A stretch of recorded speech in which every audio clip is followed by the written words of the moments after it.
Meditações alquímicas, a fuga de Atalanta. Emblema terceiro. Vá até a lavadeira e faze tu o mesmo. Vade a mulher em lavanta em panos, tu fac militer. Tu que amas investigar doutrinas ocultas, não sejas preguiçoso. Toma de tudo aquilo que possa ajudar-te como exemplo. Não vês como uma mulher costuma remover as manchas dos panos, lavando-os com águas quentes que acrescenta? Imita-a, e assim não fracassarás em tua arte, pois a água lava a impureza do corpo negro. Esses são os versos do terceiro emblema de Atalanta Fulgens, livro de Michael Meyer, de 1617, publicado em 18, que propõe uma jornada alquímica. Vocês que chegaram até esse canal depois de eu pagar R$40 para o YouTube, dou as boas-vindas e acrescento o que disse no primeiro vídeo, para quem não viu, quase ninguém, que essa não é uma jornada fácil. Se você pretende segui-la comigo, bem-vindo, mas estamos aqui lidando com as profundezas do inconsciente, também chamado de inferno, mas tentando sair dele, já que é o caminho da ressurreição. Estou adicionando essa nota um pouco pessoal, porque essa terceiro emblema explica o motivo de eu ter criado esse canal. Ele é simplesmente para que eu tenha uma rotina. Sim, às vezes as coisas ficam mal ou ruim assim. O que estamos fazendo aqui é uma tentativa de transmutação da matéria. E a matéria é a nossa alma. O primeiro emblema nos apresenta o pai dessa obra alquímica, o ar. O segundo emblema nos apresenta a mãe da Opus, a terra. Hoje, o terceiro emblema dá início propriamente à primeira operação alquímica, calcinatio. Na calcinatio, estamos profundamente imersos na matéria.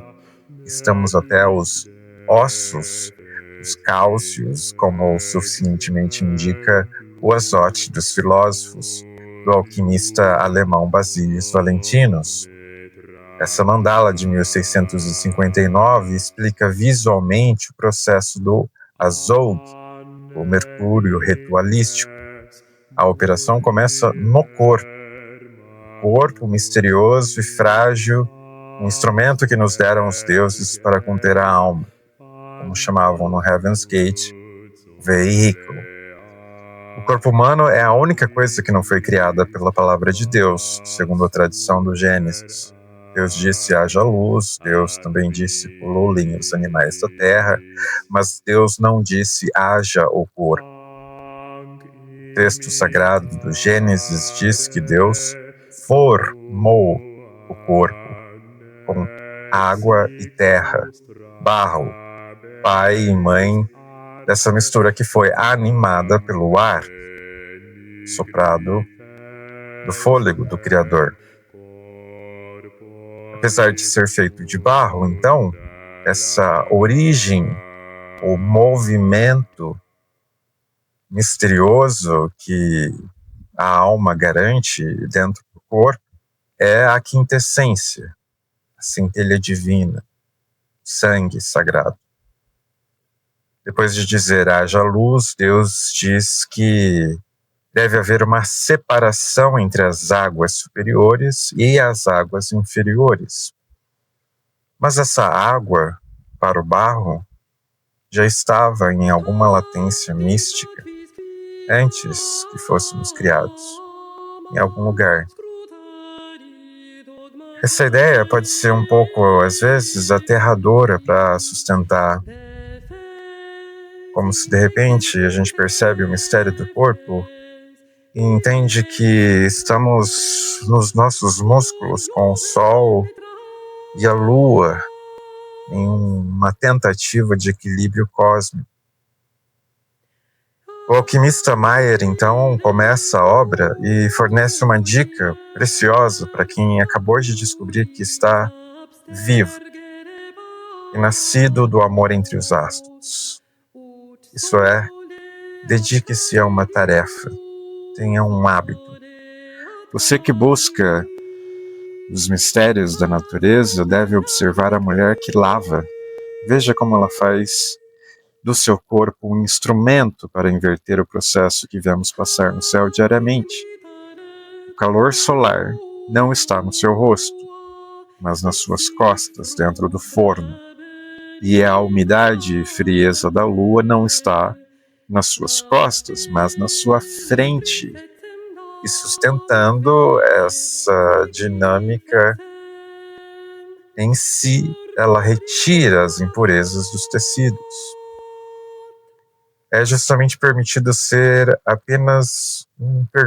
ser-se somente um instrumento de transformação que ela vai aquecendo vigorosamente o forno para que as labaredas vençam a frieza e a umidade da água até que essas águas comecem a se mexer, agitadas como se um anjo nadasse nelas, como nos tanques milagrosos de Siloé. E essa água aquecida, que é água na forma, mas já é fogo no conteúdo, é usada para calcinar os tecidos. O conselho, então, do médico e alquimista Mayer é para observarmos o trabalho da mulher. É melhor ouvirmos isso de uma mulher, e uma mulher latino-americana. Me refiro a Sor Juana Inés de la Cruz, filósofa mística mexicana do século XVII, que escreve em seu livro Resposta a Sor Filoteia. Ela escreve esse livro porque era criticada pela dedicação que dava à literatura e aos estudos, quando o papel da mulher era somente cozinhar. A Sor Juana Inés fala sobre secretos naturais que são descobertos dentro da cozinha.